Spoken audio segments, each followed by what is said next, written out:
is anyone who has any questions, feel free to ask them inside the DOJ-Q&A channel. After you ask a question, I will kind of read it out loud and we'll go from there as to who's actually going to be answering it. So if you want your question answered by a specific person, just mention our name here and we'll kind of try to reach out to that person. Lots of questions already coming in. I love it. Okay, first of all, first question from Lieutenant Panda. How old do you have to be to join comms? Well, we can actually, I think we have one of the comms people in the channel. I think if you're a senior staff or above for a comms, go down and mute your microphone. I'm staff, if that counts enough. That's perfect. Go ahead and answer the question, Aaron. Yeah, so to join comms is the same as, it's actually the same across all DOJ. It's a minimum of 16 years old, and that's not specifically to comms, that's for all departments. Perfect. So, go ahead. No, I was going to say that's the end of that. Perfect. All right. Next question. Who made your CAD and MDT? I believe they were members of DOJ. I don't think we're allowed to give out specific names of who made it, but they were members of DOJ that came together and created it. How much do you hate dispatching code 100s? So, well, that's a good question, but we don't have code 100s. If you're talking about a signal 100, I'm sure another person in the dispatch team would be willing to answer that. Anyone maybe down the list? I'm looking at Austin right now. If Austin wants to answer that question, feel free to unmute your mic, Austin, to answer that.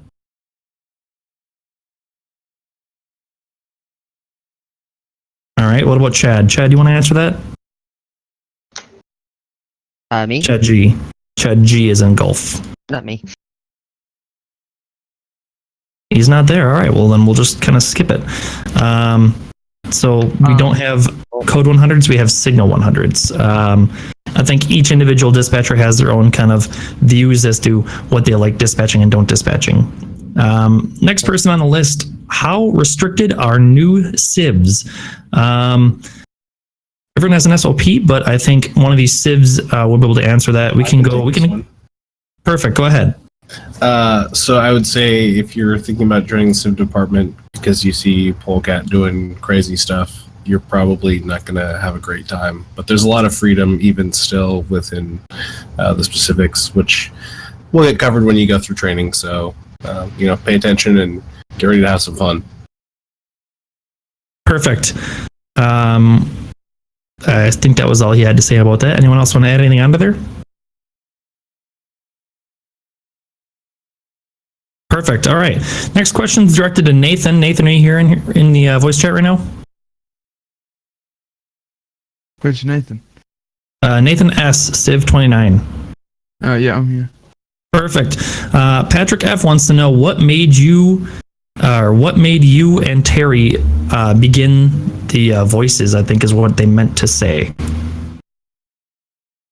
Voice? Do you mean the voices that I do with Terry for like Chester and Barry? Correct. I think that's what they were kind of directing toward. What made you kind of start making the voices?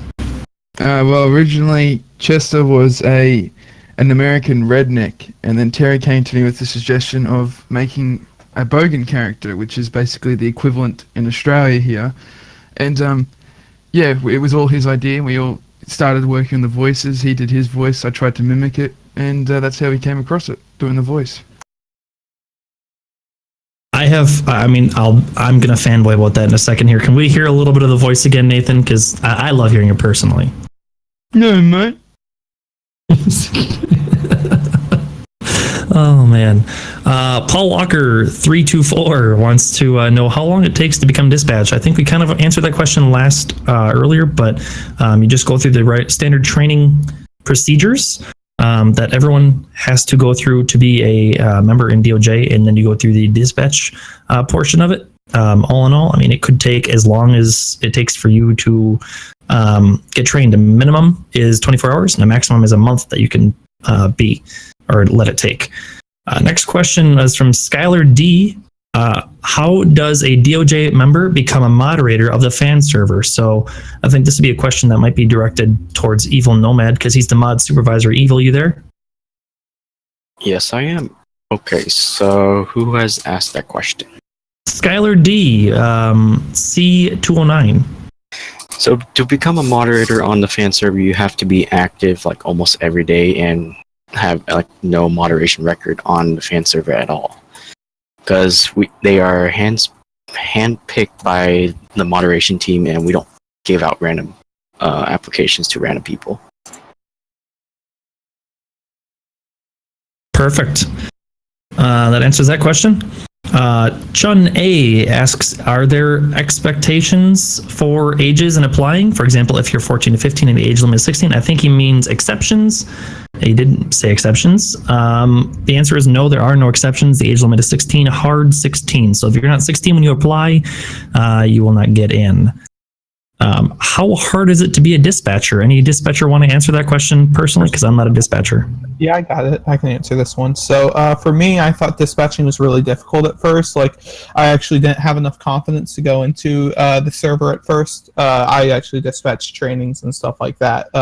One of the things dispatchers can do is we can help out with LEO trainings, and that's how I built up confidence. And really, it's just something of repetition. Is doing something a lot, and you eventually get better and more comfortable going into dispatching bigger patrols. I know I tell this to the guys I train that really you're going to just have to jump in there, bite the bullet, and just jump in. Not jumping in and trying to avoid it isn't going to help you get better.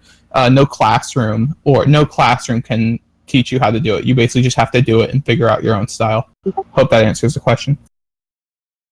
All right. Any other dispatcher want to add on to that question at all, or that answer? I can speak from my own personal experience. Go ahead. So I also started kind of the same with Chargers. We both kind of started doing what we call our sit-along program.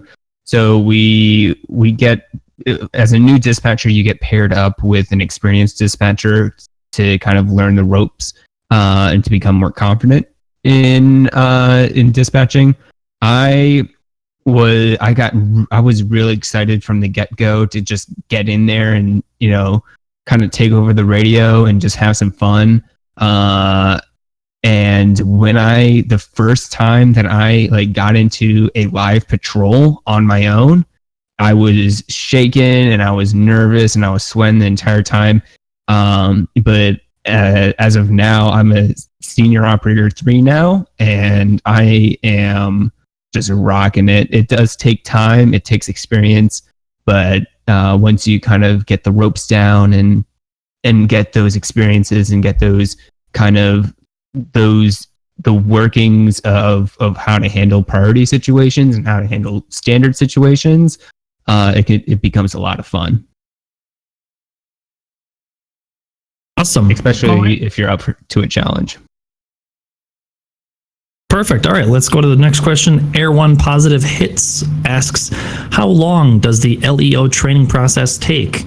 Does anyone want to take that question? I can take it. Go ahead.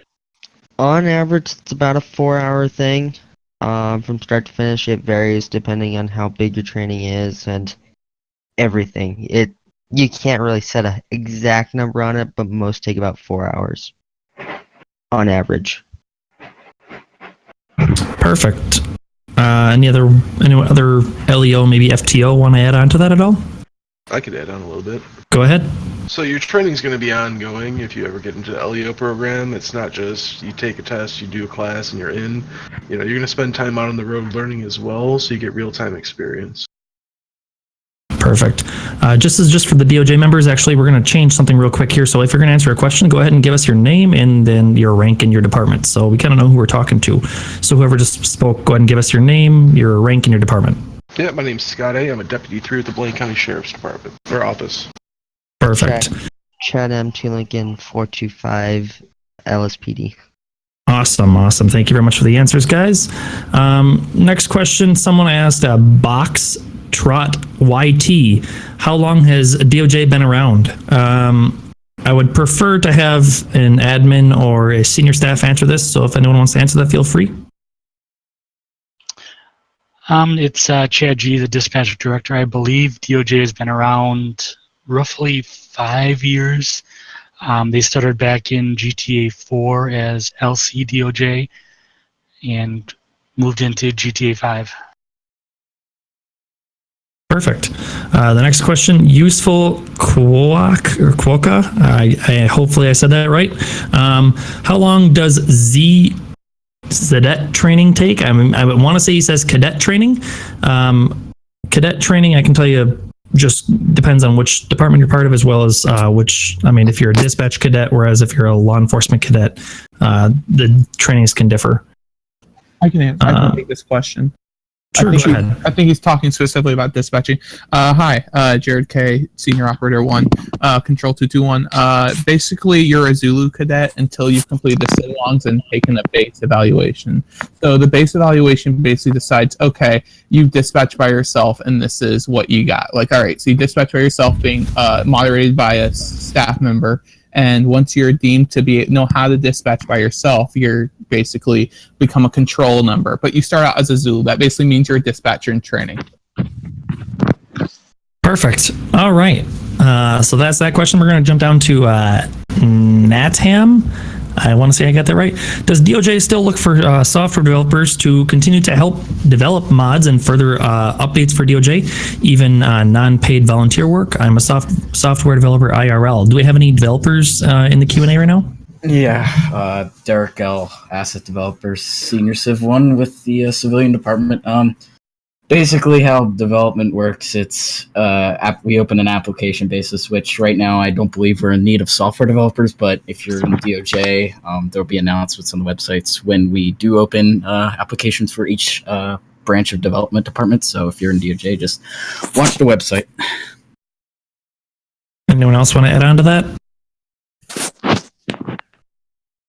Perfect. We'll jump down. Zaid to Lincoln 315 asks, who helped found DOJ? Anyone want to take this question? All right. Well, I can tell you it was Polecat. I want to say it was also Angel, I believe, was also a co-founder, if I'm not mistaken. But that's as far as I know.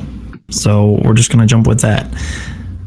Next question, Hitman for Hire, Fleet Admiral BB61 asks, LOL, if I want to donate to make the server better, how can I do so?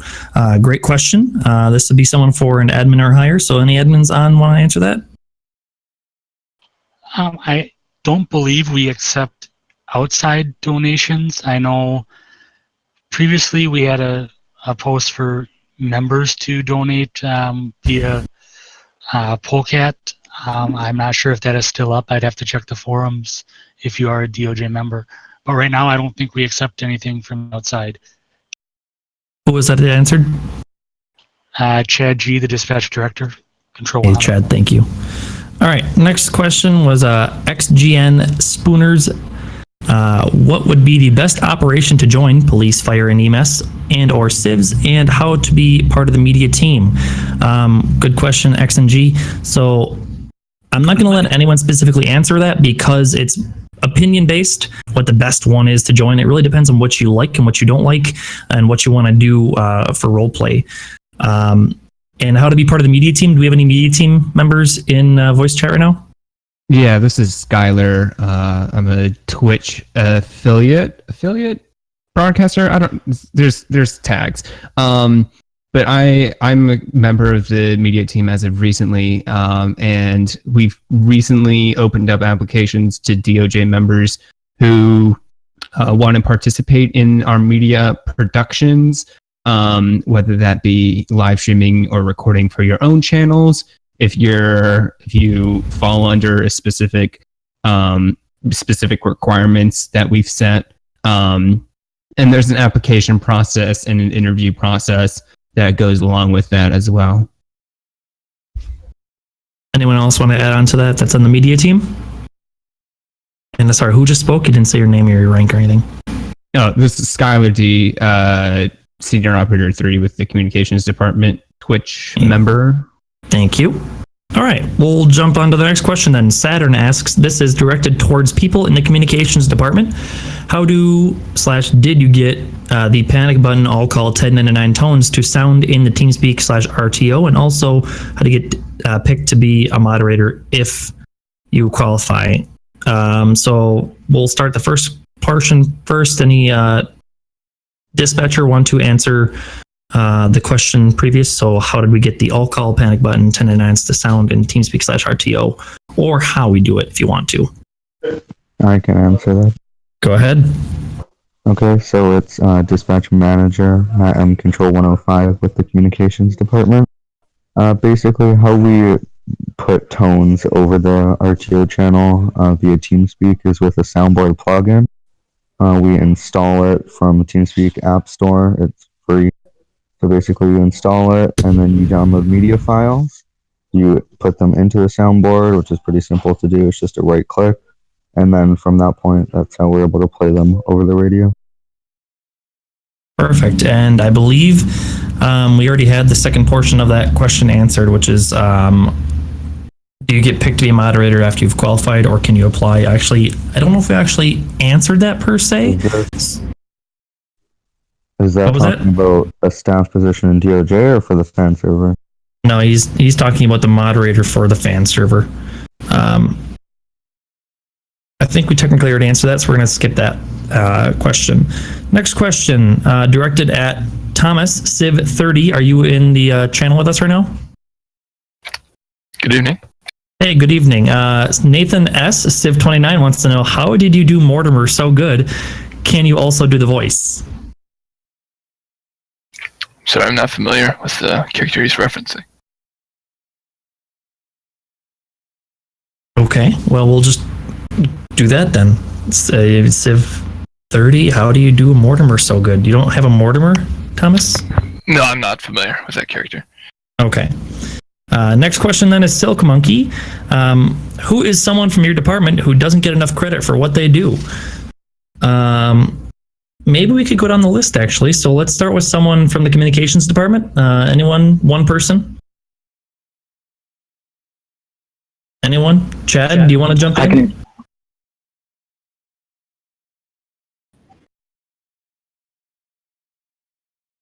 Okay, no one? I can wait. I was going to see if someone else would talk. I think our seniors, pretty much in our staff team, our staff team in communications doesn't really get enough reference. I mean, if and when you guys get into DOJ, you'll see the staff team around, you'll see the senior staff and admin around, but you won't really know what they do, and they do a lot of work. Especially, I'll call out all admin and comms, as well as any DOJ senior staff and admin, especially who really do a great job in keeping this community up and running. So I think I'll call them out. Awesome. So that's communications. What about, do we have any highway patrol? Maybe let's do like a master trooper and above. I can take this if you want. Perfect. Right. I'm Daniel, 5107, master trooper with the highway patrol.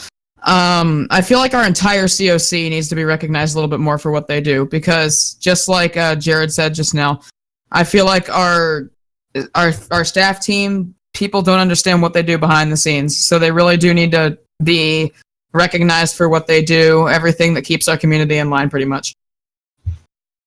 All right. What about Blaine County Sheriff's Office? Do we have any Deputy 3s or higher that want to answer any questions?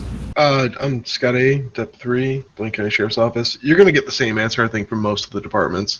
The administration, the staff, they put in so much work, it's basically a second job for these guys. Even when they're working their normal jobs, they're responding to Discord. They're coming up with answers for things that we need to know, and they are just completely underappreciated in most aspects. I mean, they get the satisfaction of running the department, but they are just above par in every way. All right. Does someone from the police department want to chime in? Anyone, maybe, let's say, senior police officer 1 or higher? Yeah, I can chime in. I'm Jamie, senior police officer 2. I would say the same as everybody else, basically. Our chain of command and our admins are doing a fantastic job, and I think they don't get enough recognition for it. Because like everybody else is saying, it is basically a second job for them, even though this is a volunteer thing, and I think, yeah, or at least for myself, I think they're doing an absolute fantastic job. Perfect. What about, are there any firefighters on right now? Yeah, it's going to be Josie, station supervisor with the fire department. It really, you're getting the same answer, but the COC. But I just want to, as a department as a whole, Recently, we've gotten our numbers up, and we've gotten some more members, and just overall, everyone in the community has, specifically the fire department, but the community as a whole, has been doing a great job to involve everyone and to put their part into where it needs to be. So instead of just limiting it to just one member in one department, I think the entire community as a whole needs to be recognized for all the good work that they've been doing to help this community run the way it should. Perfect. And we'll do the last department, which would be the civilian department. Anyone from the civilian department? Let's say Civ 3 and up. Anyone want to chime in? I can chime in. I don't want to preempt anyone else. Go ahead. Okay, so I'm Andrew S., Senior Civ 1. I just wanted to give a shout out to my boy Matt B. I believe he's a manager. Like, I don't know the titles anymore, but he was a tremendous help to me when I first got started, and he's always been available to answer questions and stuff. So he's a real sharp guy, and he's always entertaining to be around in games. So if you see him, give him a shout out. Perfect. And I think before we jump to the next question, I think one of the people that really don't get enough credit when they really should are the developers. A lot of people that are behind the scenes of the servers making it run. A lot of people don't realize what it takes to get a server to run and have all the features you want to work together. I'm not a developer for DOJ, but I can attest as an IT guy in real life that if you want one thing to work and you want another thing to work, getting them to work together 9 times out of 10 usually does not work by default. You have to put a lot of work into jimmy rigging it per se to get everything to be working and smooth with each other. I think Robert wanted to say something. I just want to go ahead and say we should be recognizing the FTO department for everything they do. Basically, they're the reason everybody's here and up to date on their trainings and everything. And within the month that I've been in DOJ, I've seen them be like disrespected and a lot lately. And a lot of people take them for granted for getting trained and are bothering them all the time and just being rude to them. So like I feel they should be recognized for everything they do because they're one of the biggest parts of this community. Perfect. All right, I think that answers that question enough. Silk Monkey got a lot of attention there. So now we'll go to Evil Nomad's son. They asked, what are the tips to people that have no experience in role-playing but want to join DOJRP? I think I'll open this up to any civilian just because seeing as you guys do most of the role-playing. So any civilian that wants to answer that, feel free to jump in. I don't mind joining in if that's okay. Go ahead. Who is it? Tyler K. Civ 328. So basically, what I can say is, as a civilian, when you're joining, your expectations are all over the place. And when you first get in, it's very chaotic, and you find it struggle to know what to do and find your ground. You're going to make mistakes. Everyone makes mistakes. Just don't let those mistakes bring you down and stop you getting that 5 to carry on role playing. Not only that, if you've never role played, by the time you get in and experience it and learn, you kind of pick up your own styles and techniques. I mean, I came from other communities where they were crazy. You could pretty much do pretty much anything to a community where it's all regulated and uniformed, and actually, in fact, it's a lot better because there's more control and less stressful sometimes. But that's all I got to say on that one. Anyone else want to add on to that? I can add on that. Go ahead. Who are you? I'm Dylan W. Civ 439. Like Tyler said, I mean, I never actually role played before joining DOJ. A lot of Minecraft text-based roleplay, but when I joined the server, it was chaotic. Don't get me wrong, and trying to get my footing down and catch like my style of RP did take me a minute. RPing with other people does help out a lot. Your imagination is your best ability in this group. It's a fantastic group, and you can do so much as a civilian in this community. And I did a lot of like I guess DUIs, car accidents, stuff like that when I was new, and it turned into like prostitution stings and a lot of investigations. To now, like I'm running a biker MC type thing with a whole bunch of people, and it just opens up as you go, and you get more and more ideas. And you just gotta open your imagination to everything. All right. Anyone else want to add on to that question before we close it down? I'd like to add just one short thing. It's Derek L. Civ 208, Senior Civ 1. Some of the best people I know in the Civ department are people that have little to no RP background. For example, Austin, Senior Civ 1, he's one of the best RPers that I know, and we were in the same training together, and he went from the bottom, and now he's at the top, and he's just a great RPer. So just believe in yourself, and you can do it. You can expand your abilities real quick.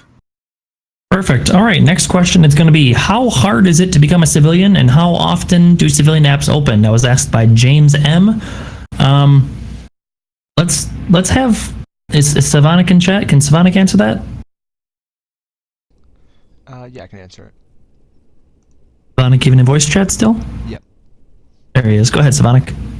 So then the first part of the question of how hard it is to become a civilian, personally I'd say not that hard. I might be a little bit biased, but initially when I started to join the community, I was supposed to join the Highway Patrol, although I switched to Civ because I thought it'd be a little bit easier. But ultimately, like, our training, our FTO department is a very strong department, and they teach you the ins and outs of being a civilian through your training. And then also you have tons of resources, like we're very friendly in the Civ department. We're open to helping you out if you have any questions, to make sure that you can go through being a civilian to the best of your abilities. And also that's why the civilian rank structure is structured in such a way in which you start out with a few things you can do, and then as you get more experience and get better at being a civ, you can move through the ranks and get more and more fun things to do and crazier scenarios to do for the people on the server. And then the second part of the question about how often do civ apps open, they usually open at the start of every month from the 1st to the 7th. However, they were closed in June so we can get all the people who joined in May trained up, since we did have a large amount. However, in July 1st they will be opening up. Perfect. I'll open up the floor. Does anyone else want to answer that question at all, or add on to what Savonic said? Perfect. All right, we're moving on. Bear Mode 492 asks, is it stressful to be dispatching crazy situations or when Rich is in game? Who wants to answer that? This is Skylar D, Control 209, Senior Operator 3 with the Communications Department.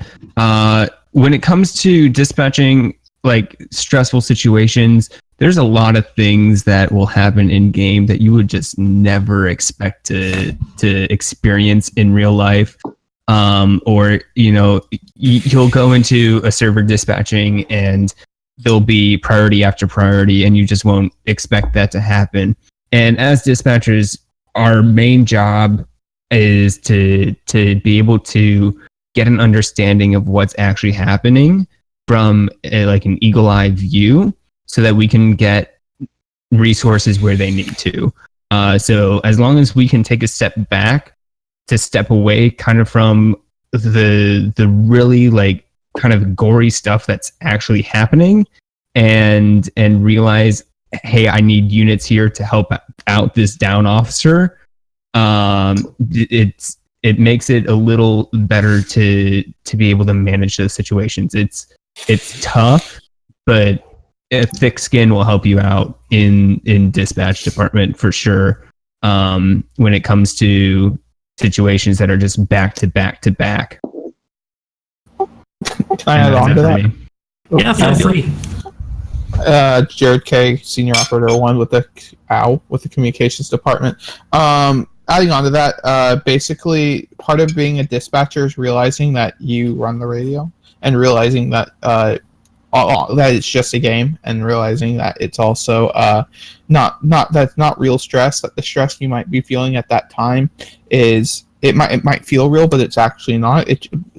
My personal strategy with that is I try to be the calm voice over the radio, because oftentimes when you're in game, you get into, I'm sure as you guys all know, when you play a video game, you can get really into it and start raging or however you may feel to it. But as a dispatcher, though, I feel like it's our duty to remain calm and kind of keep everyone kind of cool and collected. That's why we're there, and we'll also keep control of the radio. That's what I said. And I believe that as a dispatcher, not only is it important to get out units, but it's also important to keep control of that radio.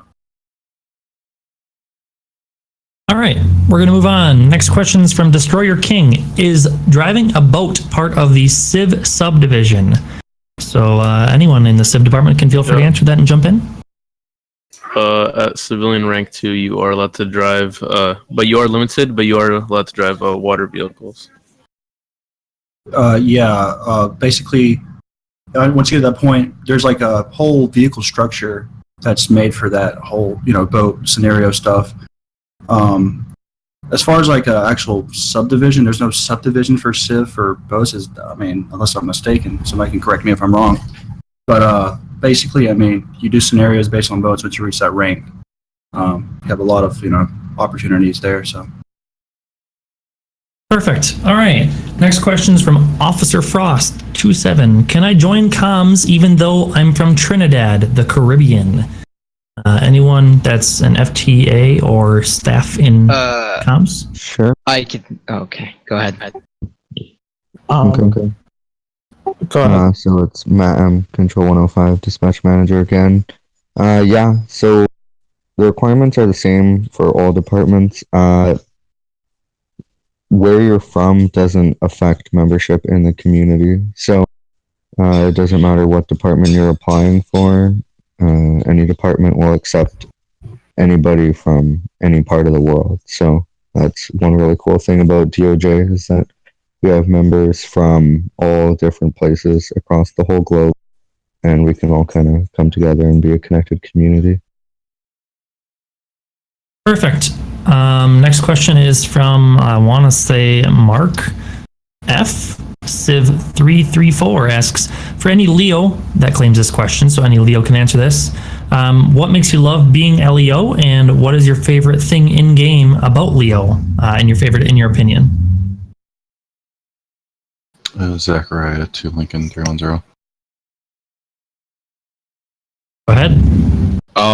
I'd say my favorite part about being Leo actually came after I joined one of the Leo subdivisions. I joined detectives, and being able to role play, and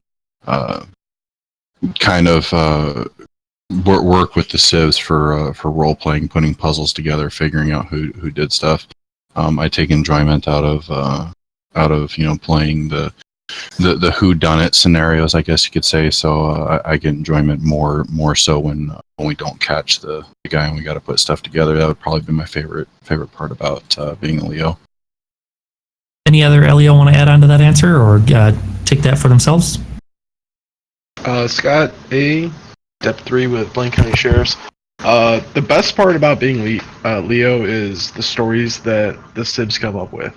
So you'll be on a scene, something will happen, and you're going to be talking about that for a week or 2 or 3 weeks to talk about that. So it's the camaraderie of dealing with, your fellow officers, but it's also what do the Civs come up with that's unique, and it really tickles us fancy, and we get to enjoy that. Perfect. I think we're going to move on from that question. Side note from our great moderator, Sensible Owl, so don't use this chat, the chat inside of the DOJ Q&A for any general chat. All right, next question is from Bull 4206. What is the average amount of time that it takes an application to get reviewed and, if necessary, accepted? Anyone on the application team can answer this. I can take a crack at it. Sure, go ahead. Depending on the period, it can take several days to a couple minutes. Depends on the length of the applications, the number of them, and who's available and going through them. Some people can knock them out really fast and respond. Some people take a lot of time and go really thorough. And then there's everything in between.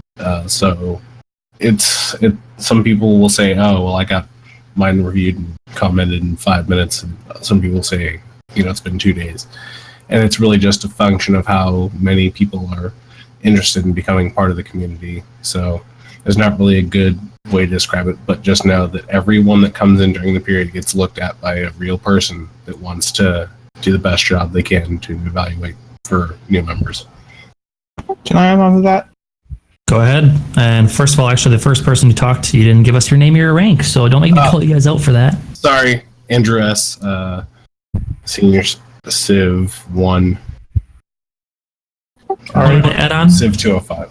Yeah, I wanted to add on Senior Upper 1 JRK with San Andreas Communications Department. Adding on to that, like Andrew said, it will take some time, or it could take 5 minutes. It really depends on your application length and when you submit it and what time. If you submit it at 1 in the morning Eastern Standard Time, it's less likely to get an instant response, as if you send it at 3 in the afternoon on a Saturday. It might get responded to instantly.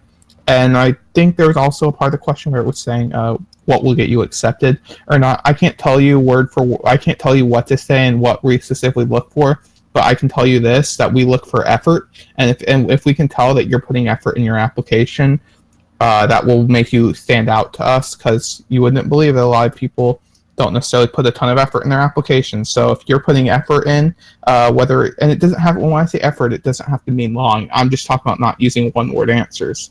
So we look for that. We also just look for, we like to see detail, like just who you are. We like to kind of get I know me personally, when I review applications, I like to get a sense of who I am or who you are as a person. Like when I'm done reading it and I can tell, okay, this is the type of person you are, then I'm going to be more inclined to accept you than if you're just saying, I've role played for 3 years. That's my personal take on it. TOJQ. All right, well, now we're going to move on to the next question. From Arrow, how long does it take to get a slot for a training? I'm going to take this just because I want to. So it really depends on, first of all, the type of training that you are attending. Sometimes for certain trainings for certain departments are scheduled a little differently, maybe because they are short-staffed in the FTO department.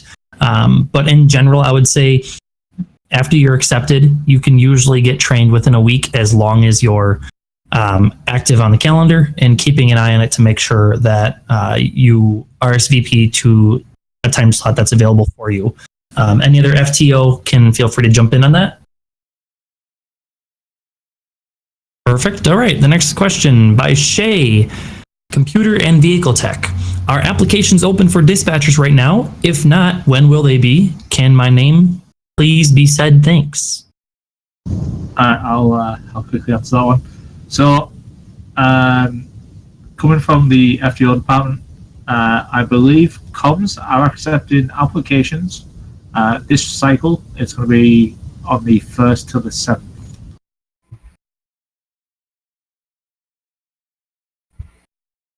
Right. Next question that we have. I had to tab out there for a second. It's got to scroll. Here we go. Okay. Is there a K9 division yet? Yeah, go ahead, Alex.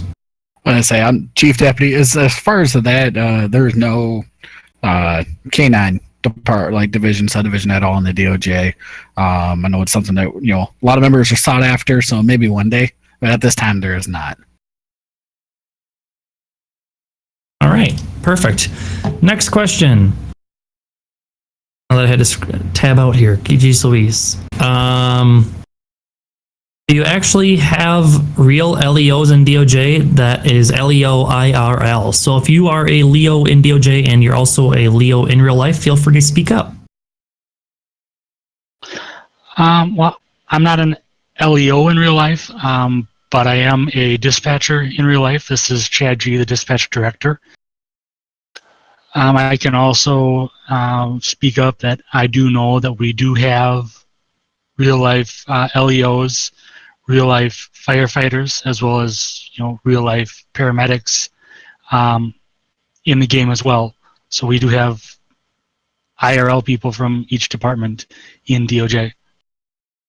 All right, perfect. Thank you very much, Chad.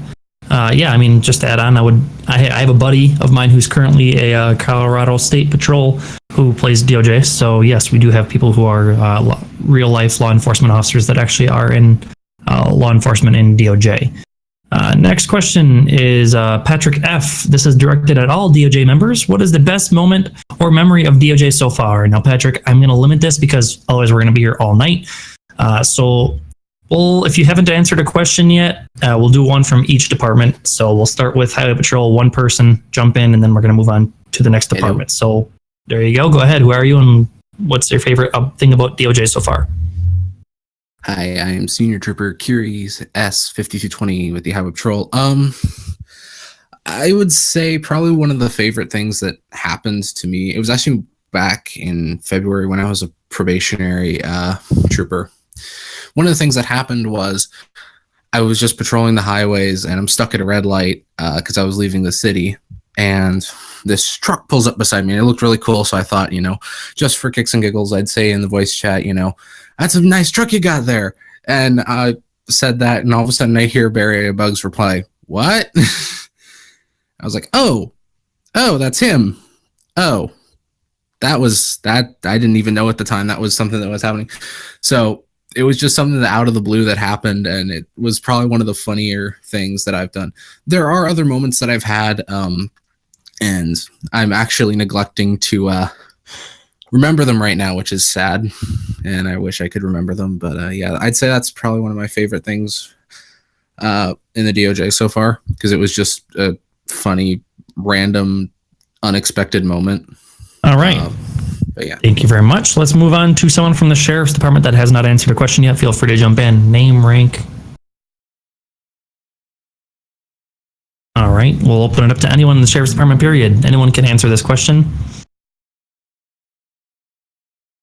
Sheriff's Department is being silent. Well, then I'll step up. Or go ahead. No, you Go go ahead. ahead. I've answered a couple.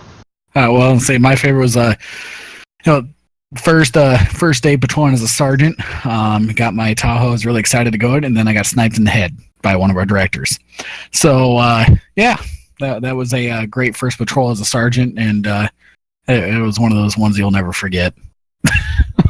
So perfect. Thank you very much. We didn't get your name and your rank, though. Oh, it was Alex J, Chief Deputy. Perfect. Thank you very much. I keep saying it over and over because we don't. I can tell you I'm bad with names, and if I haven't met you 13,000 times, I won't know your name. Moving on, we're going to go to Seb. Is his name? How many members does DOJ have? That's a really good question, Seb. I feel like an admin would probably have to answer this. I kind of saw this ahead. We have Chief Deputy. Yeah, we have over 1,200. That's a rounded number. So perfect. 1,200 people roughly. So thank you very much for the question, Seb. Deputy 5K36. Can LEO make their own character and use it like LSPD FR? Who wants to answer that? Nobody. All right. I will go ahead. Go ahead. Robert B, 5160, probationary trooper, highway patrol. For every department, it's different. Police, highway, or sheriff. At your rank, you are told exactly what to wear for your PED, and you can't change that unless you change a rank or get a new department, or basically something changes. What was the other part of to that question? That was mostly it. Can LEO make their own character and use it like LSPDFR? Well, basically, LSPDFR is not incorporated into 5M yet, but basically we role play all the situations, so it's kind of like LSPDFR. You're pulling over actual civilians in the civilian department and taking care of their situations, arresting, taking to jail, chasing, shooting, tasing, whatever the situation goes on. Perfect. All right. Thank you very much. Next question, Max. Are you in channel? Max Civ 307? Yes. Yeah, this question, random kid, as a question directed towards you. Are kill lists permitted for civs? Max? From what I know, they are permitted. If Svanek wants to correct me on this after. But yeah, from what I know, they are permitted. I know a lot of civs have them when they get permission to, kill members. Personally, I do not have one though. It's with me. It's just you ask and give me a reason for it, and yeah, and I'll try my hardest. Perfect. All right, we're gonna jump back a couple questions because I'm rude. We're going back to the question of how long, or excuse me, not how long DOJ has been around, but what's your favorite memory in DOJ? Because I forgot a couple departments. Anyone in the police department want to join in on that question? Hello, Jonathan in 2 Lincoln 69, Senior Police Officer 2. There's a lot of stories that could be told by all of the members here, and that's the best part about DOJ is the community, that everybody's playing the game together and role playing together and building those memories of saying, hey, you remember that one time you pulled this guy over and he went around the corner and then suddenly he was gone. You know, really the community is what makes all of the great memories. All right, perfect. Does anyone from the fire department want to say anything? Yeah, sure. Nathan B. Foxtrot 407, station engineer. The best thing about the fire department is that anything you do, you kind of feel a bit of reward over. So any call you go on, you save the person's life or you're able to rescue that person, you kind of feel a sense of reward. But personally for me, I think my favorite moment from fire department was actually there was a great big fire in the FIB building a while back when we had a ton of fire in the game. And it was just amazing seeing the amount of response we had. We had a couple ladders show up, couple engines show up. It was really just an amazing sight, something you would almost see in real life if a similar situation happened. So it was nice to see everybody come together, and it was something just amazing to take part of. And that's what I think is best about DOJ is the chance to get to be a part of the big community events like that. Perfect. Anyone from the communications department want to jump in and say maybe one of your favorite memories of DOJ or what's your favorite part about it?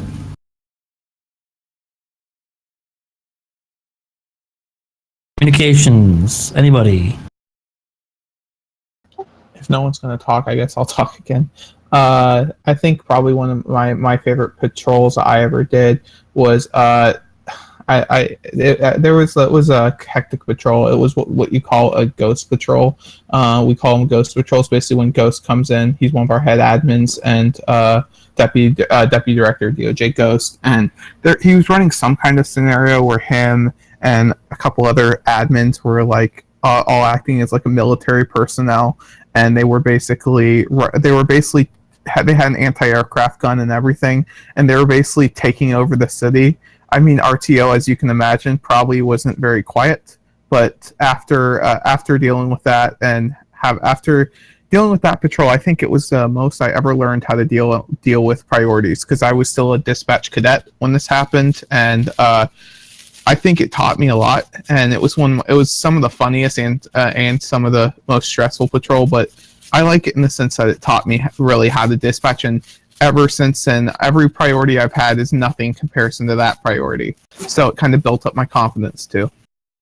All right, and thank you very much. Last, we'll go to the civilian department because I don't think I went to them yet. So civilian department, anyone want to talk to about your favorite part of DOJ or maybe a favorite scene that you participated in? I would be down. Probably one of my favorite memories in the civilian department was sort of a very simple RP call. It was fairly... I can't remember exactly what it was, but it kind of started off with a traffic stop, and then it kind of just ensued. It was this whole thing with, I think I was hauling maybe like a package of less than a gram of drugs, and it turned into a whole strip search of the vehicle, and they found way more than what they came for. And I don't know. It was one of the earlier times when I was in the civ department, and it was I don't know. It kind of represented a time where we didn't have as many priority incidents as we do now. Kind of a simpler time. It's kind of my fondest moment. All right, and I know who was talking, but I want everyone else to know who was talking. So go ahead. Oh, my bad. Alex F. Civ 318 with the civilian department. Civilian rank 3. Awesome. All right. I think we got to all the departments now. Hopefully I didn't skip anyone. My bad if I did. Next question. I'm not going to pronounce that name because, oh my Lanta. Forever claims this question. Is there anything that you hate or dislike about DOJ? Something that annoys you a lot? Be careful with this answer. Hello, Jonathan in 2X-Ray 69 again. There's nothing that I dislike about DOJ, but if I had to pick one thing, being in the city, I would say, having to stop at all the red lights. But it gives you a chance to look around and make sure everyone else is behaving themselves. Perfect. All right, we're going to ask the next question from James M. To the fire department, how would you rate how hard it is to do your daily work? Joe, you here? Oh, okay. I'll go ahead then. So hi again, Nathan B. Foxtrot 407, station engineer. From a fire department point of view, honestly, we have a lot of fun with what we do, so we don't really see it as work or as being difficult. But sometimes it can be a little bit chaotic when there's a lot of calls going on and you're running from situation to situation, especially if there's something crazy going on and there's lots of officers down or injuries and other calls going on. And so the runaround can be difficult, burns a lot of fuel, and it also burns up our department budget. But aside from that, it's just a lot of fun being in the fire department. Yeah, I'm gonna build off of that a little bit if you don't mind, Travis. Okay. Yeah, so as Nathan said, when you get those hectic patrols where there's a lot of officers down and there's huge scenarios that involve the fire department, it's really fun, especially when we get included that way, especially when Civs make scenarios specifically for fire. But on the reverse, there's also that time when you don't have a call and you're just sitting around and then you find stuff to do while you're in game. Whether you drive to the nearest 24/7 and pick up a soda, you go to refill a vehicle or something like that, or even when a civ just comes by the station and just has a conversation with you, that backside of it's also really fun, and it's sometimes it helps you meet new people within the community. Perfect. All right, we're going to jump to the next question now from Dylan W. Civ 439. And he asks, at Tyler K. Civ 328, how hard is it to come up with ideas in DOJ? This is Tyler K. Civ 328. So, I mean, that's a strange question, but I mean, how I come up with scenarios is when I join the server, I'll look in the TeamSpeak, I'll see who's in there, and once you been in DOJ for a while, you get to know who different people are and what characters they play and stuff. So, say if it's a statewide patrol, I go around looking to see what's going on. If there's not much going on, and I see, for example, when the fire guys just said, like, sometimes they're just sat around board at the fire station, I'll go and have an half an hour chat, playing dumb. Oh, what does this do? And what does that do? And what does this control do? And how do you take that pipe out? And you just kind of like come up with different ideas of, just go along with it half the time. Like sometimes some of the best RPs I've had is just random stuff that I've just come up with. I've had ones where this prostitution scenario that went on for a very long time and managed to involve quite a lot of members, and I met a lot of interesting people through it. But yeah, it's just most of it's just from just being in that patrol at the time and who's in there and the environment that's going on. Yeah, that's all I can say about that one. Perfect. Anyone else want to add on at all to that? All right, we're moving on. The next question from Air One Positive Hits. DOJ development team, will you guys ever add spike strips in DOJ? Your development team in here right now? I guess not, so we can go with any admin. All right, I'll answer it. Unless there's an admin that just unkeyed. Yeah, Ashinar, Foxtrot 100. As Go far ahead, as Ashton. as far as I'm aware, I don't believe that's on I don't believe that's the plan right now. All right, so that's that answer right there. Next question is directed to anyone in Highway Patrol. Is the way station ever used? From John Brown 24. Darian F. Lieutenant with the San Andreas Highway Patrol. To my knowledge, the way station was removed, so I'm going to say no. Next question is from Saturn. How long does it take to join multiple departments like LEO and civs? And then the second part of that question at Shane, how did this DOJ fan server of all DOJ fans become so popular? I don't think Shane is here right now, so I don't think he can answer that question. But for the first part of that question, how long does it take to join multiple departments like LEO and civs? I think anyone in civ staff or higher should answer that one.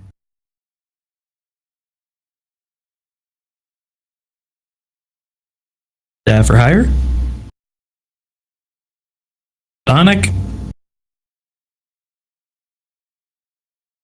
think you fell asleep. Yeah, typical. Go ahead, Ashton.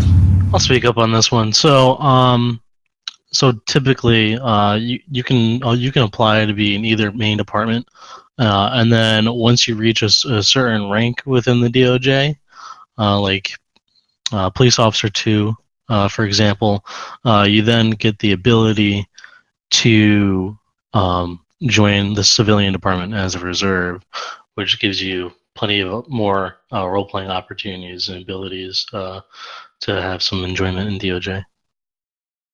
All right, thank you very much, Ashton. Next question, Eagle, I want to say it means Eagle Eye, but it's spelled weirdly. Eagle IM 16. I noticed the BCSO promo video. Will there be any other promo videos for other departments? Does anyone want to speak up? This is Scott A., Deputy 3, Blaine County Sheriff's Office. I was part of that BCSO promo video as an actor, if you will. I know for a fact Daniel with the Highway Patrol has also done his own video, and there's going to be more coming out. Jack, if you look at the credits of that video, he's been working with subdivisions within the BCSO and other departments to produce some more content. So keep your eyes out. Hopefully you'll see some more. All right, perfect. Shadow Killer, Zach, wants to know, what do you guys do if there's too much going on? For example, if there's like 2 pursuits or too many shootings and whatnot. Anyone can jump in on this if you haven't answered a question yet or if you want to. I do have an answer for this. I work Alex F, Civ 318. I'm a civilian here. I also work as a reserve for the dispatch department, so we kind of have the answers there. Essentially, with the DOJ, there's only a certain amount of time where we will accept multiple priorities at a time. That's usually when there's Code Zero patrols, like Polecat and whatnot, that grouping. So generally, what happens is we take the 2 priorities and we see which ones, either which one started first or which one is more important. Like maybe if it's a pursuit and then an officer down, we'll kind of sit there and we'll be like, okay, the officer down is more important. Disregard the pursuit for now. If we have his plate, if we have his information, we'll get him later. We focus all our time on the major issue, which is usually life at risk, which is, in this case, would be an officer down. So multiple priorities don't usually happen. Even if they do, at least on the dispatch side, we try to moderate and mediate that to kind of figure out which one is more important, and then we go for that one. Perfect. Thank you very much, Alex. We will move on from that question. Next is James M, and he asks, during fire training, how nervous should I be, and what should I know or learn and focus on beforehand? I'll take this one. Joe C, Station Supervisor. I'm not going to go specific for fire training. I'll just go overall as DOJ and trainings. Don't be too nervous because, yeah, you're going to be great and stuff like that, but in my experience, people do worse, and they look worse when they sound nervous and stuff like that. So just kind of sit back, relax, and just let it happen. Do what you're told, read, do what you've seen in all your guides and stuff, and you should be fine. As far as what you should study, this is across all departments. When you joined, you were given the documents on what you're going to need to be able to, get trained efficiently. But it's still, even if you think those documents weren't enough, look in, your department offices and see if there's a document in there that you think may be useful to you. Look at that, give that a read over, and then, you should be fine. We're not trying to make you fail. We want you to get in game and have fun. All right, thank you very much. Next question is from Symbol Name. And they said, if and when GTA 6 comes out, will DOJ move to GTA 6 or will you stay with GTA 5? I think a lot of someone with senior staff or above might be able to answer this. If you don't want to answer, that's fine. I can always answer. Go ahead, Jed. Well, I think I could chime in, and then Alex can probably add some too. While GTA 5 is the base of the game, what we play with is actually a mod called 5M. So in order for DOJ to transfer over to GTA 6, we would have to have 5M come out with a version of 5M for GTA 5. So, it depends on how soon that would be released. And of course, our members would have to buy GTA 6, which is probably $50-$60 a piece. So, and I know not all members have that kind of extra money as well. So, Alex, you want to chime in more if you have anything? Yeah. So the Chief Deputy again, GTA 5, it came out on consoles and stuff, and then when the next gen, came out on PC. So it really depends on when it's available to the PC as well. So that's going to be a huge setback as well. And then, like Chad said, finding a mod that's stable enough, whether it be 5M or something else, to do what we do with the things we type that we do. So it's just if and when it comes out, then who knows how long from there. So it's kind of, I wouldn't see why we wouldn't if we could get everything to do it, but who knows. All right. Thank you very much, both of you, for your answers. Next question is from Useful Coca again. Do you need a legit name like Tony H, for example, or can you use any name in server like one-word names? I think any FTO can answer this question. Yeah, I can take this one. Go ahead. Yeah, so I'm Jamie H. 2Lincoln71. I'm Senior Police Officer 2 and also an FTOE. So you don't have to use your legal name, although you do have to use a name that can resemble a name, such as Tony H, for example. You can't use a gamer name or anything like that, which is just one word. You have to have a name that can resemble at least a legal name.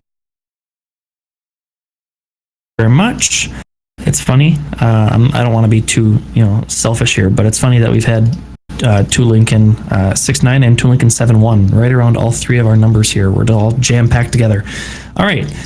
Next question is from Evan C. Zulu 833, and he asks, when DOJ was set up, how many members joined?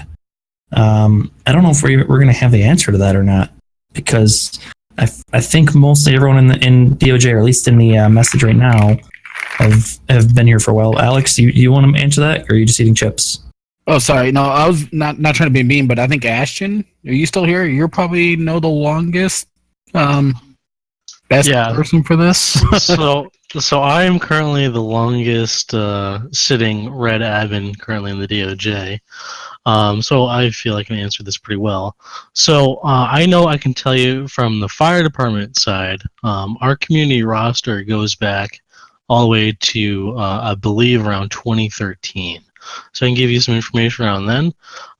So with the fire department, when it was created as a department in 2013, the department had 5 members. And that's also including the EMS side. So back when DOJ was created, they had a fire department and they also had like an EMS service as 2 different departments. So combined, they were about 5 members. Today, we're currently sitting at well over 80. So we have expanded quite a bit. And when DOJ was first created, that was back in the GTA 4 days on PC, with our name being then the LC DOJ. And for the server there, those servers couldn't handle many people. I think they could handle maybe 16 slots at the time when we were over there on GTA 4. So you'd have to imagine what the roster looked like back then. So I believe it was very limited to what it is now. I mean, we have departments right now that are hitting 300-400, even higher right than that right now for the member counts per department in DOJ. So we've come a long way, and we have a long way to go.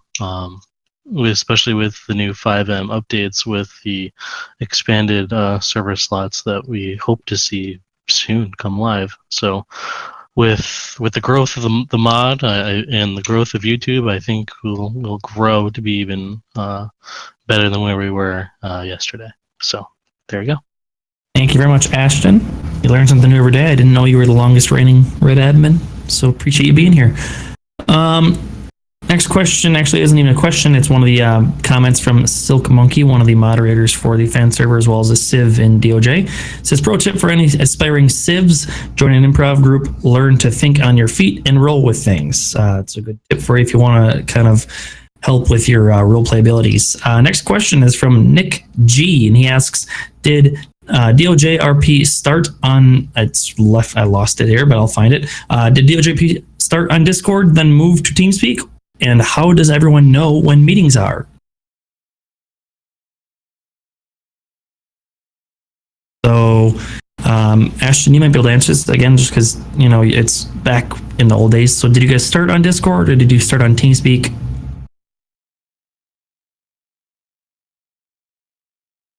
Bueller? Ashton, if you're talking, we can't hear you. I see you're lit up.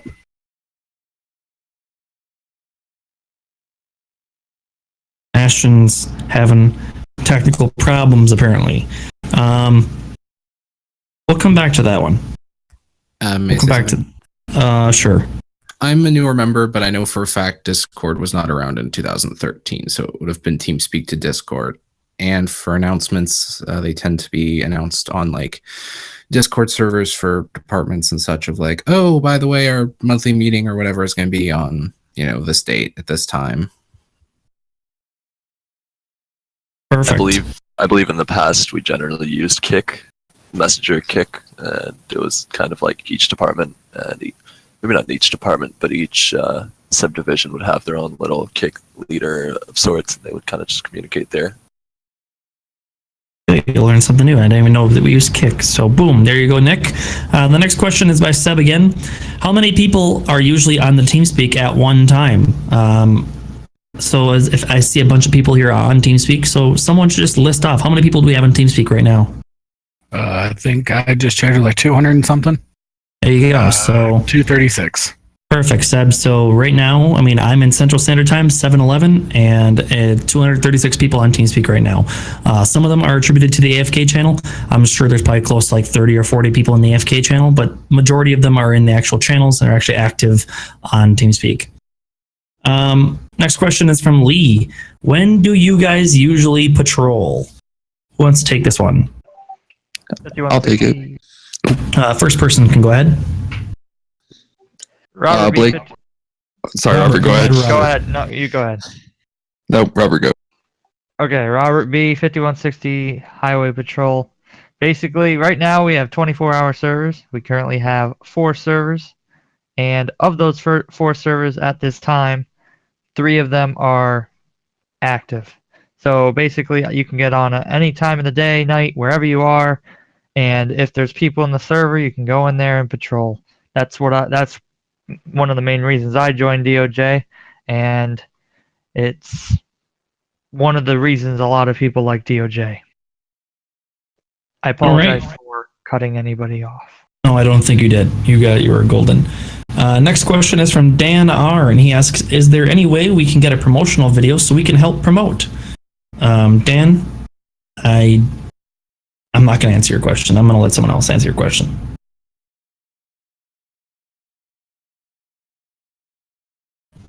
I'll answer your question. Oh, go ahead. Cool.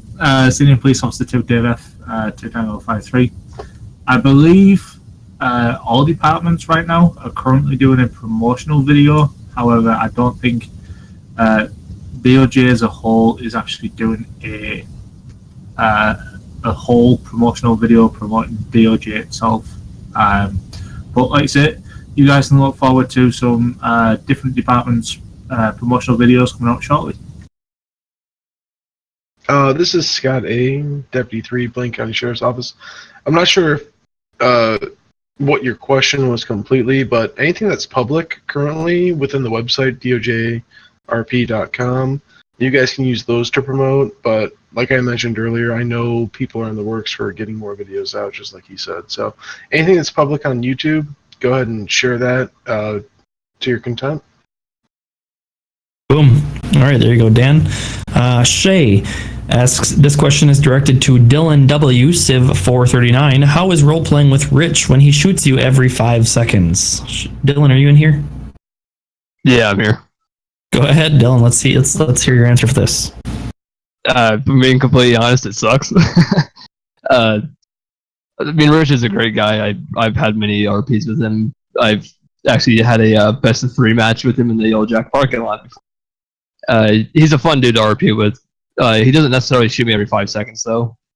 Granted, he has shot at me a lot. He's also stolen my vehicle a lot, but I mean, it's just something to get past. I mean, it happens in the server.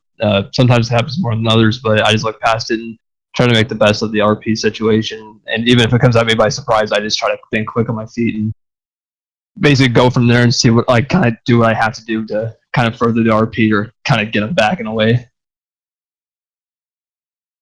There you go, and I can attest on my end, at least, no one holds grudges for any members. What happens in the server is purely RP. So if someone does something to me in game and then talks to me out of game, it's completely separate people. I'm a character in game just like they are. So if he robs me or decides to shoot me, then I'm not going to hold them against. I don't hold a grudge just because they shot me in game.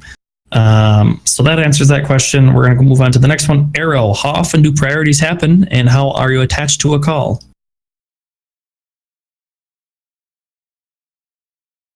I mean, I can answer that from a Civ side. Alex F, Civ 3.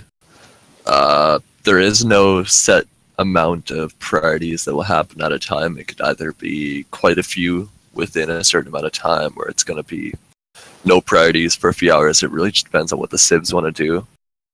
As for how often you'll be attached to a certain call, I remember when I originally joined, I was a highway patrol guy.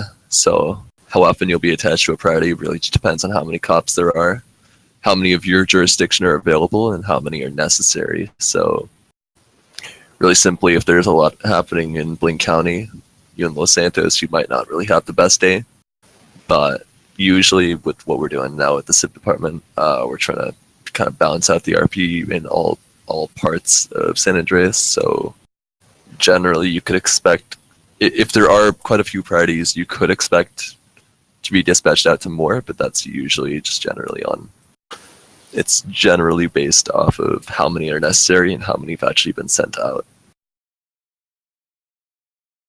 Perfect. All right. Thank you very much for the answer. Let me scroll down every time. There we go. We're back. Okay. Prefix I want to say it's prefix. What are the specs you need to join or PC specs you need to join, and how do you guys get your cop cars? So before we answer that question and open it up, I do want to mention to everyone, we're going to be closing down questions here in about 10 minutes. So if you have any questions, feel free to punch them in for the last 10 minutes, and we're going to close down the channel so we can get to the rest of the questions here before the end of the session. So going back to the question here, what are the PC specs you need to join, and how do you guys get your cop cars? I'll answer the first because I'm an IT guy and a hobbyist computer person, and then anyone else can join in after that. So what are the PC specs you need to join? The first answer is you really don't need any PC specs when it comes to joining just DOJ. If you don't have a beefy computer, feel free to join the communications team because any computer can handle the CAD and MDT that we use, and basically it's just talking on TeamSpeak and learning that. So you don't need to have a beefy computer. You can have any type of computer as long as you have a microphone as well to work with that computer. When it comes to in-game, I can tell you any graphics card that's about 2 gigs or larger when it comes to how much visual RAM it has will usually do you okay. I'd recommend 4. I personally have a 970, so an MSI 970, and that graphics card does just fine for me. I do not know what the AMD equivalent to that is, but a 4 gig card will be plenty for you. So it doesn't need to be an absolutely a beefy computer. But if you have a decent graphics cards, then you will do fine running GTA. So now I'll open it up to anyone else that wants to add on to the PC specs, or if you want to answer, how do you get your cop cars?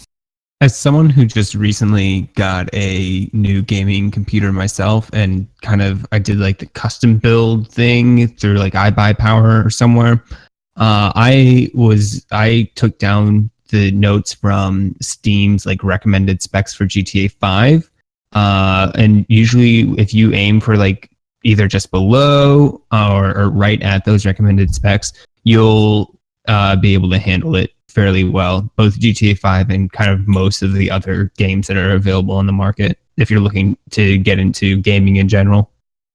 This is Zayday, Toon Lincoln 3 and 5. I've tested out 5M and patrolled ones with no graphics card whatsoever and a CPU of an i5 7000 with a GB RAM of 8. So you really don't need the biggest computer ever to be able to run 5M. Lincoln 6.9. One of the things that I found about computers in 5M in particular is 5M requirements are a little different than GTA requirements. 5M is a lot more CPU intensive. There's scripts and stuff that goes on in the background. So if you can run GTA at 100 frames a second, you might be able to run 5M at 60 frames a second. Having said that, like the other said, you don't need a $5,000 computer to run it. One of the things that I did find in my experiments is Intel does a little bit better job than AMD does when it comes to running 5M. And then there was a second part of that question about how do you get cop cars. I don't know if you're talking about adding them to the game or just spawning them in. When we start our patrol, we have different cars that we can use based on level as well as where you are patrolling. If you're actually looking for the answer of them getting into the server, we have an awesome dev department that handles that and customizes all of our own things. Perfect. All right. Now we're gonna go to. We're gonna move on from that question, guys. We're gonna move to Shadow Killer's question. What would you guys do if there is a in-air RP? For example, if a Civ is only in a heli and is causing mayhem, what would Leo do? It's kind of an open-ended question, kind of gives us a little bit of information, but not a whole lot. If any Leo wants to jump in and kind of maybe try to answer that. So, Darian F., Lieutenant with the San Andreas Highway Patrol, that would really be SAFA jurisdiction. We would just kind of make a report to SAFA and let SAFA handle it, just like in the real world, how local police wouldn't really get involved. It would be the FAA. There's not really much that we could do. All right, thank you very much. Question from AP says you don't need to have the game to be a dispatcher, right? Question mark. And I will answer that for you just so we can get moving with time here, AP. Yes, you do not need to have the game to be a dispatcher. To be a dispatcher, all you need to have is a microphone, TeamSpeak, and a computer that can access a web browser. And then a good attitude as well. Just a heads up, we're going to be closing the question channel down in about 3 minutes. It's going to be 7:25 Central Standard Time, so convert that to your time zone. We're going to be closing down the questions at that time. We'll answer the remaining ones if we can, hopefully in a good amount of time. Sheriff Co7 asks, what is the best attribute of the fire department? Do other departments enjoy having fire EMS in-game? So we'll try to breeze through this pretty quick here. For if anyone in the fire department wants to answer what the best attribute of the fire department is.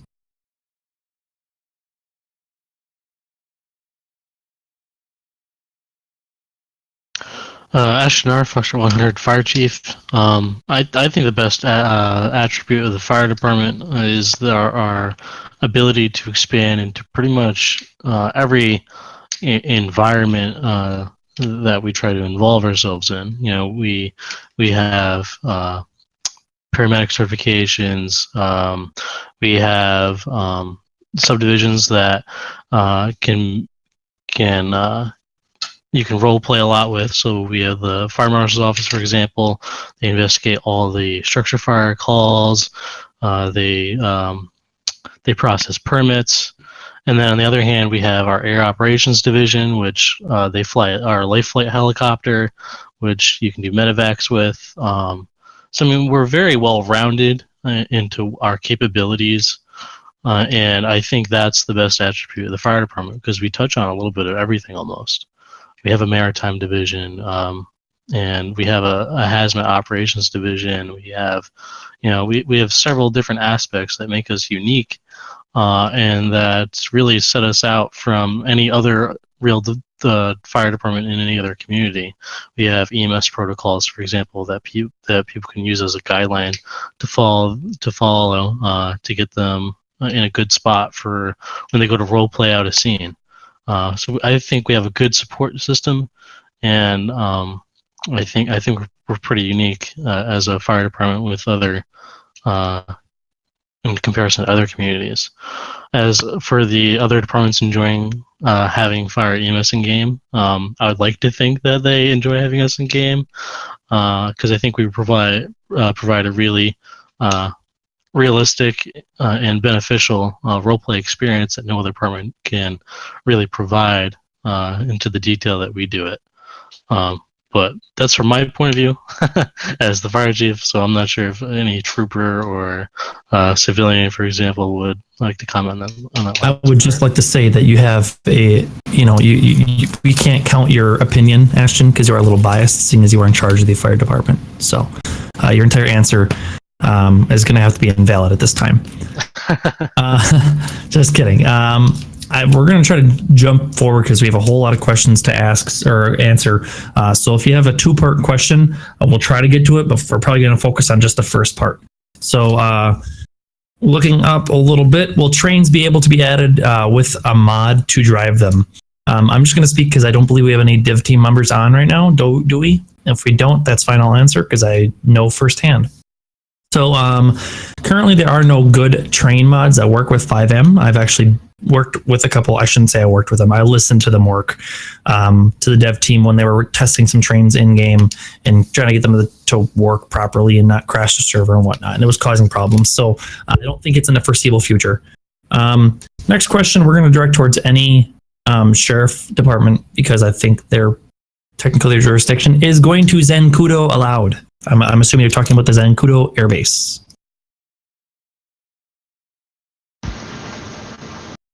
Scott A, Dep 3, Blaine County.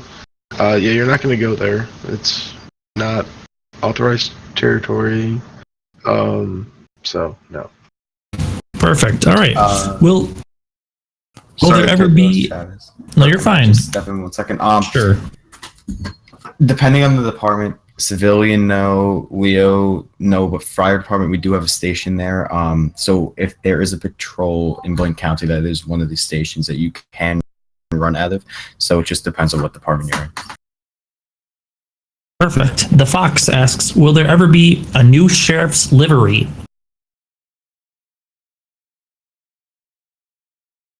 I don't know if we have any development teams on here at all, do we? I don't think we can get an answer for you right now, Fox, unless one of the senior staff pluses no. All right, we're going to move on from that one. James M. As a civ, do you get called into by supervisors to do scenarios for the media team? I would say, just for the getting a right answer here, any lower level civ, feel free to answer that question. Alex F, Civ 3 with the department. Called in by supervisors, not necessarily, no. Sometimes we will get a message every now and then from either Code Zero or a certain...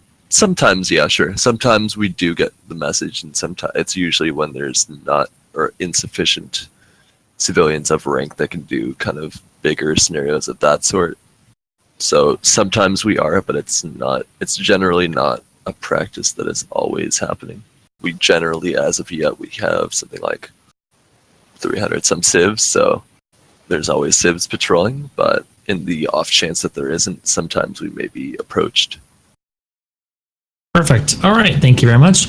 Next question is the Fox again. Will all the DOJ members meet up in real life? And then apparently Darian F5011 is his favorite DOJ member. So congratulations, Darian.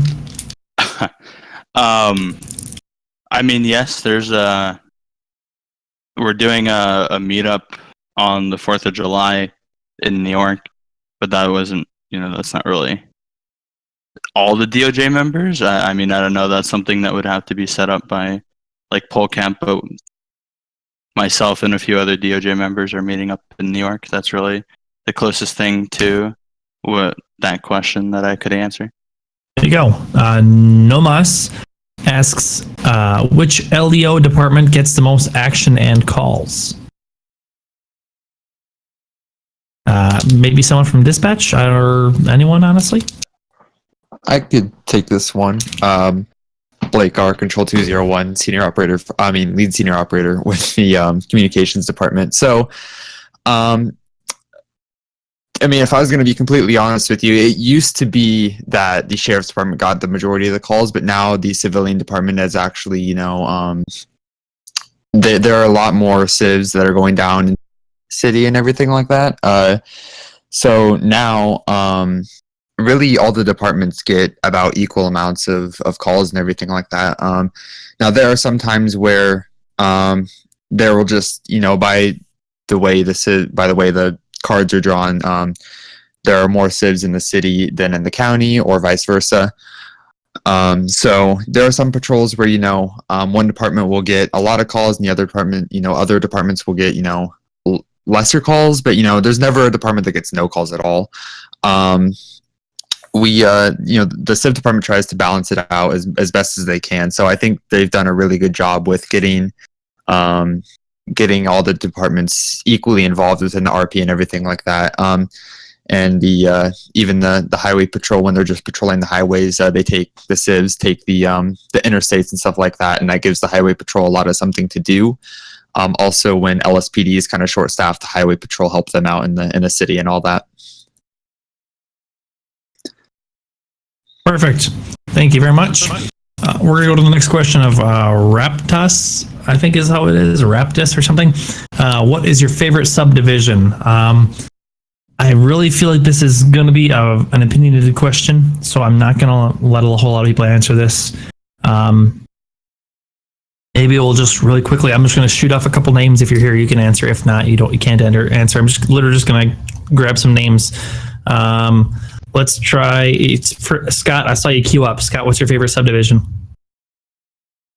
All right, so it's actually not really well known. There's a statistics bureau within the Blaine County Sheriff's Office that I hope spreads to all communities.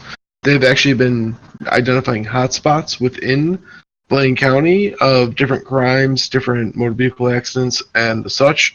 Hope that spreads out. That's probably the coolest one that's going on right now, and I'm not even part of it.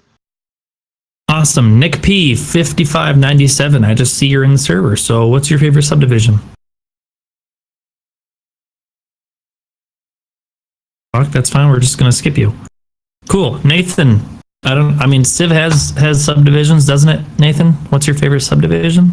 Question mark? We've got businesses. We've also got a subdivision, which is Weasel News, I believe. And Safa can also be kind of like a subdivision.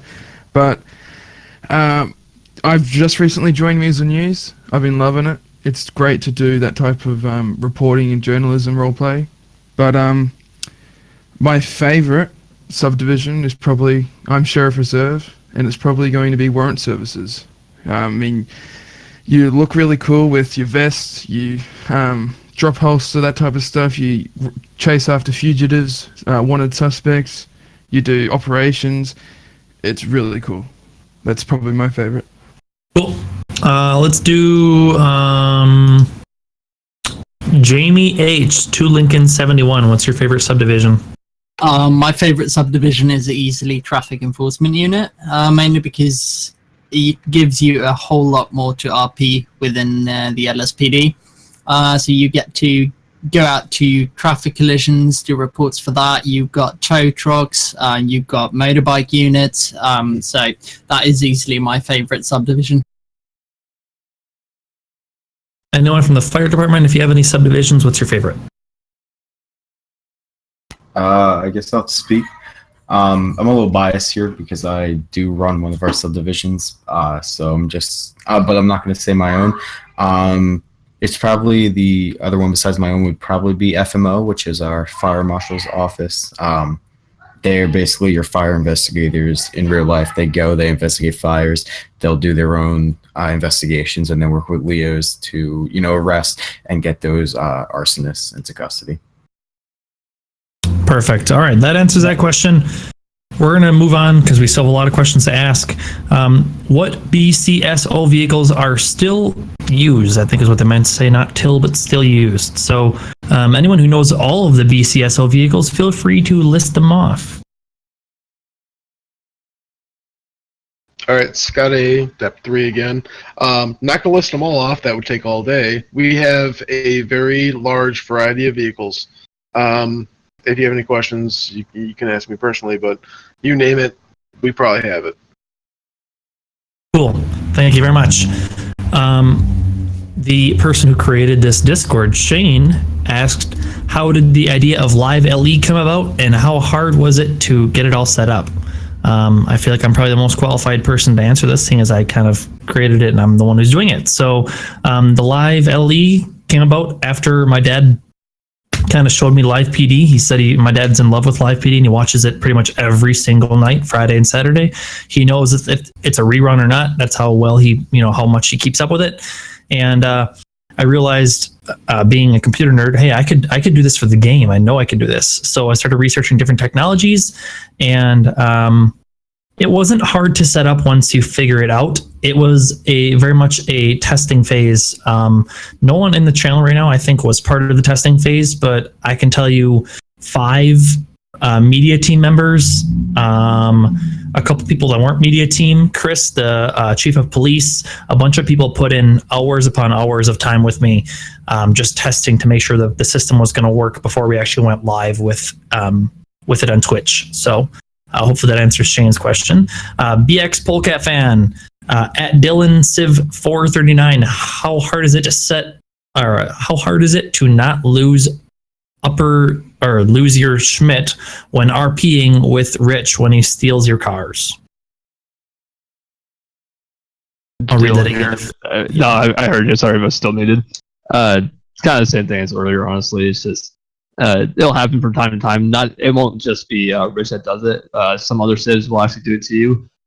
Sometimes they'll come at you kind of surprised, and it's not necessarily hard to not lose my.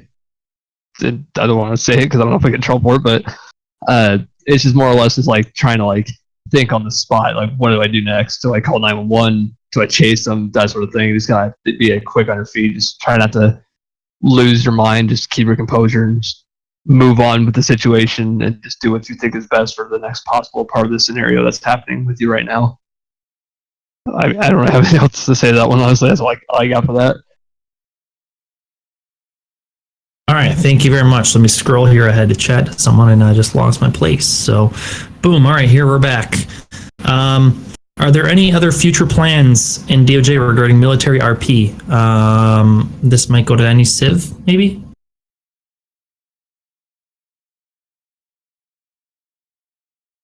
I skipped a question, but I'll get back to it. We're just going to skip the Zaid to Lincoln 315. Are there any plans in DOJ regarding military RP? I think it really just depends on which civ is going to plan. I'm sure there aren't any plans when it comes to military on the LEO side. Maybe as the civilian side, they might have different things like you heard earlier when Ghost did some military RP. Gummy Worm asks, how many servers does DOJ have? Anyone can answer this one. Robert B. 5160 Highway Patrol. We have 4 servers currently. Perfect. I'm actually going to add on to that. Actually, yes, we have more servers. However, they're for individual tasks. So we have 4 community servers that people patrol on regularly. We also have a training server. We have a QA server. We have another testing server on top of the QA server. So a bunch of different infrastructure that's behind DOJ. And that's not including TeamSpeak and the backup TeamSpeak and the website and all that kind of good stuff. So a lot of infrastructure that goes into putting a big community like this together.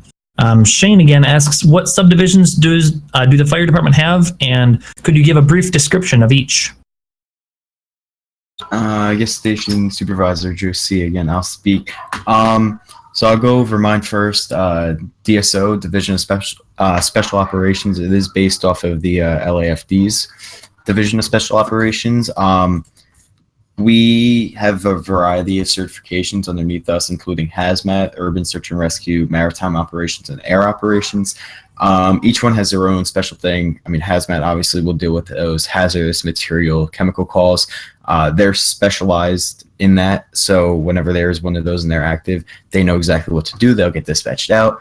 Urban search and rescue, they deal with building collapses and search and rescues in those dangerous areas that are close quarters, as if it was an urban area and a building to collapse.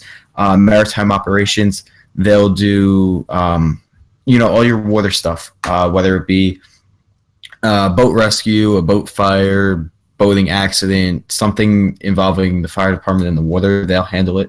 And same goes for air.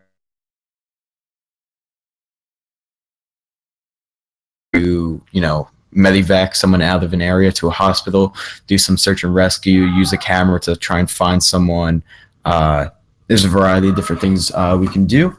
We do have one of our fire marshals, Devin J, in here if you would like to speak on what FMO does. Yeah.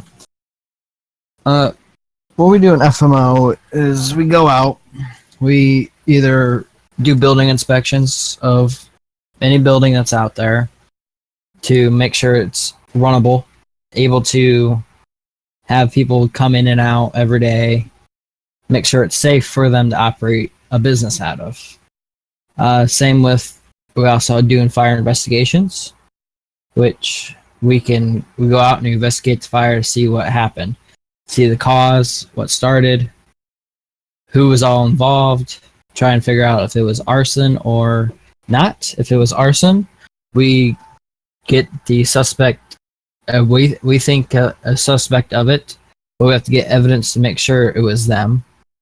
We tell LEOs, they will work with us, and we can go together and arrest him. Right now, I know as fire marshals and deputy fire marshals, we are allowed to detain anybody that's suspected of arson that is on the scene if there's no LEOs present. But we should always have at least one LEO present to assist with us. But other than that, that's really as much as we do is inspect and investigate. I'm going to steal the question back because we got some more subdivisions. Their leaders aren't here, so I'll just talk on their behalf. There are 3 more for a total of 5. One being the medical examiner's office. They're basically, when you get on the scene and you have a dead body or something, they'll come pick it up. They'll do their autopsies, their investigations. They do have their own office and their own vehicles. So they're specialized in that. They'll conduct an investigation. They'll coordinate with LEOs. Say, LEOs are investigating a gang and one of the gang members dies. They'll do the autopsy to see how they died. They'll get all that information. They'll coordinate with civs to make sure that it's accurate and fits the storyline. And then they'll relay it back to LEOs, just like how it would happen in real life. Our other subdivision is National Park Services. They operate in, all the parks, obviously, whether it be Chiliad Forest, the canyons, anywhere where it's a national park. They do search and rescue. They're specialized in forest fires. That's their forte. And the last one, it's not really a subdivision. It's more of a just a unit that helps out, is our probationary fire unit. They basically get with all the probationaries, try and get all their ride-alongs done, and if they have any questions, they answer it. They are the advisors and mentors are usually, FTOs, people who have been here for a while, so that they give all the probationaries the accurate information, and they do their best to make those probationaries be able to patrol by themselves as quick as possible. Perfect. Awesome. that the fire department has to offer here. We're going to skip Kiri's question kind of right now because that's a really long one. I don't have a whole lot of time. We are going to go till about 8 p.m. Central, so we have about 17 minutes before this ends. Beat D asks, why did they add additional trees in Blaine County? Will it affect performance on people? I'm going to say it was just visually for the appeal. And will it affect performance on people? Very, very minimally. Usually adding a little bit of graphics in a game, especially when it comes to something edited like 5M, it will not cause significant performance degradation, but people may see, they may normally hover at 40 frames a second, and now they're hovering at 38, something like that. Nomas asked, is RPing as military allowed? If it's within your civ level, yes. If it's not within your civil level, no. Tyler K asks a question directly to Derek. What is your favorite RP scenario yet? I'm not going to let you answer that yet, Dylan, because we have a lot more questions to get to, and we have about 16 minutes left. So we'll come back to that if we can. So if the moderator, I think that was sensible. If you can remove that tag for me real quick. There we go. Jack, what is the best thing about the sheriff department? That's very opinionated. We're going to skip that. The Fox, does it annoy you when you forget to turn the overhead names off? I can speak for myself and say no. It's very helpful to know who you're talking to, especially when you need to, let's say, cuff someone or jail someone. You need to know their ID in game. So having the name in game helps to know which ID they are on the player list, and that lets us, do /cuff and then /jail and whatnot. Anyone else want to add on that? Golden. All right, Nomas asks, how hard is it to run from LEO?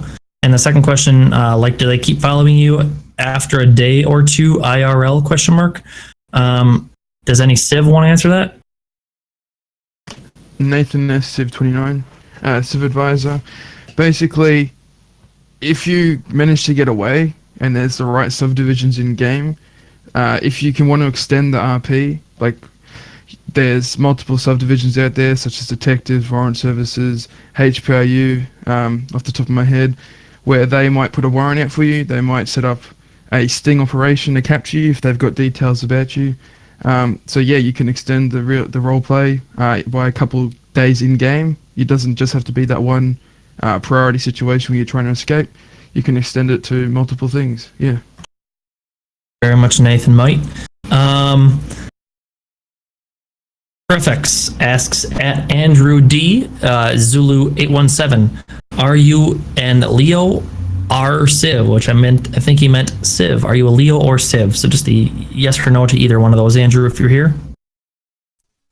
No, I'm not Elio or Civ. I am with the San Andreas Communications Department. Hey, thank you, Andrew. All right. Sergeant Sav Quokka asks, I already know the answer to this, but for some new people who may want it to happen or to see tanks or other highly armored military vehicles and other overly powered vehicles, why are tanks or anything tank-like not allowed in DOJ unless it's a very high Civ or whatever department level or Code Zero members? Svanik, are you AFK? Are you back? Do we have any high-level Civ that want? Oh, Civ Onyx here. Go ahead and answer that, Svanik. Yeah, I'm around. So the reason we have the vehicle structure in place, and especially for some of the more crazier vehicles, is even in real life it wouldn't make sense, and you realistically wouldn't see 20 tanks driving around. And also even if you do have a tank, majority of the time it just ends up in just shooting the LEOs or causing havoc. It does get repetitive if a lot of people end up doing it. So that's why those kind of vehicles are restricted to normally just Code Zero members or higher people in the department. Awesome. Next question is from Sean C. How hard is the training for dispatchers and the interviews? Also, how hard is it to dispatch 20 plus people in one patrol for any server during high risk calls? Can I at Dylan R control 617 answer it for me, or any dispatch FTO FTA? So first, Dylan R, are you here?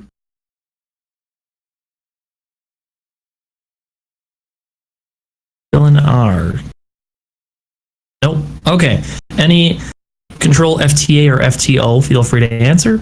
How hard is the training for dispatch and the interviews? I can answer that. I'm Samil S, Control 304, Operator 4. It's not really that hard. We just kind of try to get you through and really show how dispatching is on our side. Again, we're obviously not trying to fail you, but we just want to make sure that you're prepared before you actually go live and start dispatching. And about the second part, how hard is it to dispatch with 20 plus people? The more you dispatch, the more you learn. It's just like with anything, the more you do it, the more experience you get. So like I've been doing it for about 6 months, and 20 people is like nothing for me. So I guess, yeah, that's pretty much it. The more you practice, the more you learn. And high risk calls, they pretty much happen all the time. So it just comes with the practice. All right. Nick G asks, how many times have you had to terminate a 1080? Anyone can answer this quickly. Scott A, Deputy 3, Blake County. I'm going to say almost 20% of my 1080s are going to be put down because it's too dangerous for civilians, AI, or anyone else involved. You just don't want anyone getting hurt. We know your plate. We're going to find you later. Perfect. All right. XX NASCAR XX42 asks to all departments, what do you do if you got your air unit stolen or shot down? So anyone that's part of air support for PD or air support for highway or the new, I don't know what the department is called for sheriff. Yeah, I can answer that one. So Jamie H, 2 Lincoln 71, Senior Police Officer 2. I'm also with the PD Air Support Unit. I can say that Able, our helicopter, has been stolen multiple times. What we had to do in that case is just wait, basically, and try to get it back. And if it's been shot down, we'll have to be out of service until it comes back from the repairs. Perfect. This question is for Chad G, Control 100. Chad, are you in the voice chat still? I am. Hey, Chad. How long have you been the dispatch director? Well, officially as the dispatch director, it'll be a year in September. However, I was the acting director for about 2 to 3 months before that. Perfect. So that's your answer, Cookie 304. Next question, BX Polecat Fan 324 for Ashton, Foxtrot 100. How did you find out about LCDOJ/DOJRP? He's muted, so he's not going to be able to answer. So blame Ashton. We'll try to come back to that if you can. There, thank you. All right. Is bad words in game like mother blank allowed in game chat? Question mark. Why am I speaking in punctuation? I do not know. Let's do Staff Plus for this question, actually. Anyone Staff Plus can answer this. All right, let's go to Chad. Chad knows. Bad words like that is not generally allowed in in-game chat, as it can be found offensive. And one of the things that, in DOJ as general that we try to display is a level of professionalism and respect. That's something that you're told from day one when you're interviewed. So that's generally not allowed in in-game chat. Chad, we're going to go back to Ashton now because I'm muted. At Ashton, Foxtrot 100, how did you find out about LCDOJ/DOJRP? I honestly just saw it in the 5M server browser list, and I just decided to join it. I didn't really know anything about Polecat or Bay Area bugs or anything like that, so I'm not really involved in the YouTube streaming aspect of DOJ. I'm just here for fun. Cool. All right. We're going to move on. We have 8 minutes left, so we're going to try to nail down the rest of these questions. I apologize if we do not get to your questions. We don't want the QA to last longer than 2 hours. That's plenty of time for questions to be answered. Prefix asked, how DOJ become famous? I'm just going to put a guess out there and say YouTube helped us to kind of get our name out there, and a lot of people probably joined after watching a bunch of different famous YouTube channels and seeing how DOJ operated. Are DOJ RP scenarios scripted? Did anyone want to answer that? I can. Go ahead. Dylan W. Civ 439. There's a lot of scenarios that I've run in the past. It's not necessarily scripted down to like what each person's going to say, though some people do have you say certain lines. They will have a just kind of notepad, I guess, of what's going to go down, how they want it to go down, sort of things. Like the whole prostitution scenario that Tyler was talking about earlier, we try to script that out so it'd go out into our favor how we wanted the investigation to go. And basically just kind of get people involved, give them a part in this whole scenario and tell them what they're going to do. So in other words, I mean, yes, it is scripted, but at the same time, we don't try to tell people like, what you need to say this, you need to say that, and follow these lines or anything like that. Just follow this concept and just run with it is how we usually look at it. I'm not sure about like a lot of the other civs, but that's how me and a few others have done it in the past. I'm not sure if anybody else has anything to add on to that one.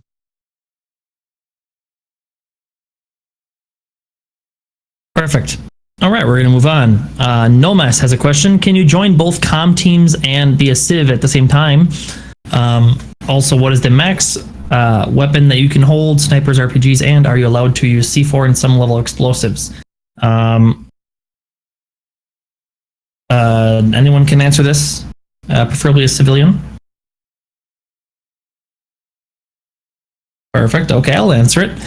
Can you join both comms teams and civ at the same time? Yes, you can be a civilian as well as be a reserve dispatcher. It's having a reserve department. Actually, every member can join a reserve department. I believe it's after the second rank in your department or the first. It changes every once in a while, but it's always up to date on the information once you join DOJ.